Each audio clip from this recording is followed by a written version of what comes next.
பாடலாசிரியர் முத்துக்குமார் குடும்பத்திற்கு தேவையான பொருட்களை சேர்த்து வைத்துவிட்டே மறைந்துள்ளதால் உதவி என்று தங்களை யாரும் சங்கடப்படுத்த வேண்டாம் என்று அவரது சகோதரர் ரமேஷ்குமார் கேட்டுக்கொண்டுள்ளார்.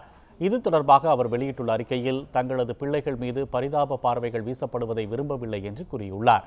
அனைவரது நோக்கமும் தங்களுக்கு உதவ வேண்டும் என்று இருப்பதை பார்க்கும் போதும் தனது அண்ணன் சம்பாதித்த நண்பர்களையும் உறவுகளையும் பார்க்கும் போதும் முத்துக்குமார் திருப்தியான வாழ்வு வாழ்ந்ததாகவே தங்களை எண்ண வைப்பதாக தெரிவித்துள்ளார். ஏழ்மையின் பிடியில் பிறந்திருந்தாலும் தங்களது வாழ்வு எல்லா காலங்களிலுமே எளிமையாகவே இருந்திருக்கிறது என்று ரமேஷ் தெரிவித்துள்ளார். தங்கள் மனநிலை என்றும் பணத்தை பிரதானமாக நினைத்ததில்லை என்றும் அவர் குறிப்பிட்டுள்ளார். தங்களது தந்தை தங்களை பழக்கியது போலவே தங்களது பிள்ளைகளையும் எளிமைக்கு பழக்கப்படுத்தி வளர்த்திருப்பதாக ரமேஷ் கூறியுள்ளார். தங்களது எளிய வாழ்விற்கு தேவையான அனைத்து வசதிகளையும் செய்துவிட்டே தனது சகோதரர் மறைந்திருப்பதாக அவர் குறிப்பிட்டுள்ளார்.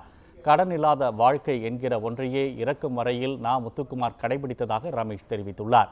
செய்திகளில் வருகிற பல கதை சொல்லிகளின் கட்டுக்கதைகளைப் போல அமைந்தது அல்ல முத்துக்குமாரின் வாழ்வு என்றும் அவர் திட்டவட்டமாக கூறியுள்ளார்.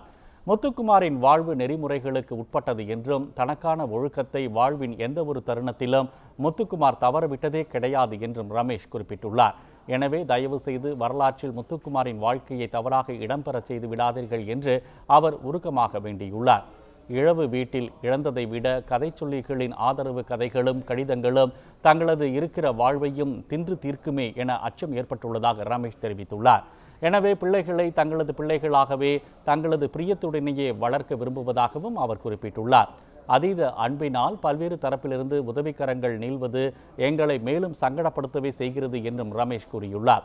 யாரையும் காயப்படுத்துவது தங்களது நோக்கமல்ல என்று தெரிவித்துள்ள ரமேஷ் குடும்பத்திற்கு தேவையானவற்றை சேர்த்து வைத்துவிட்டே முத்துக்குமார் சென்றிருப்பதாகவும் தெரிவித்துள்ளார்.